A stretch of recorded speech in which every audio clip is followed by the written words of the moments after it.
I asked Vernon is yeah. So let me ask this. But you gotta remember, I ain't never been around nobody in prison. All I know is Larry come to me, hey, look, my friend Eric, well, he used to date my sister, but now he did 5 years in prison because he killed his friend. Oh shit! So now what you think I'm gonna think?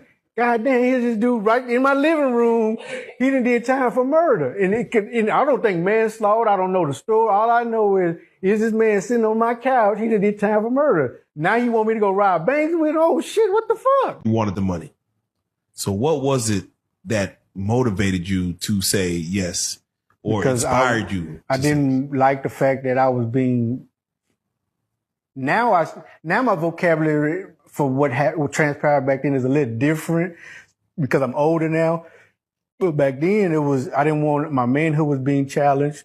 I didn't like the fact that, I was being called a nerd, a square, geek. And so I was like, fuck that. I'm gonna show y'all, hey, look, I'm down with you. I can do everything y'all do. I might be new to this, but let's go do it. But you already been to the military.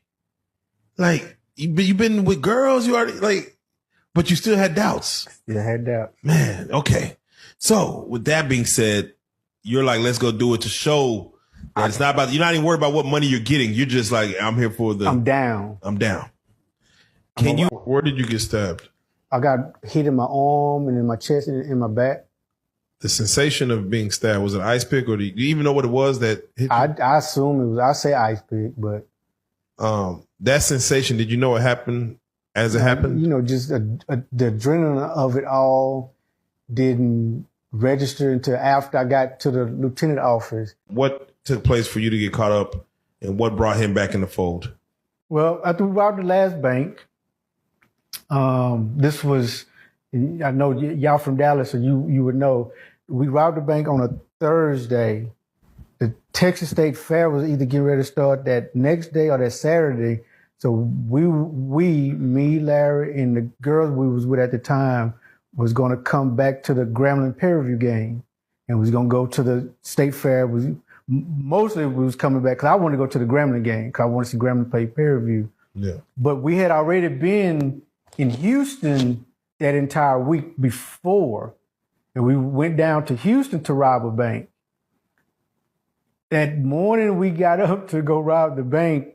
As we packing up, we looking at the news, and it was breaking news. Somebody had literally just robbed the same bank we was getting ready to get up to go rob that same morning. Can you watch those movies like Lockdown, American Me, or just any of those prison movies? I watch them, but it's kind of like I cringe a little bit at some of it. Yeah. Mostly because I know it's Hollywood. I know it's exaggerated, but yet I can kind of feel the pain, I guess, how you say. Yeah. It's like wow, I've been there. I know that. But yeah, I still watch them. And then you have to remember, you taking this training, if there's a war going on, you got to be the one to go out on the battlefield to put somebody together while bullets and stuff flying. I was like, no, you know what? This ain't gonna work for me. So I quit that, and I went to learn how to be a clerk. So as far as I just had regular training. I was a clerk once I went to active duty in Germany. Oh. So you went active duty in Germany? Yep. How was that? My stepdad was in Germany. He found him a wife out there. Did you find you a little German? I was 18, 19 years old. That was not on my mind. I was just trying to fuck. In and out, goddamn, in and out. I was just trying to fuck. Yeah, in and out. I was not thinking about no wife.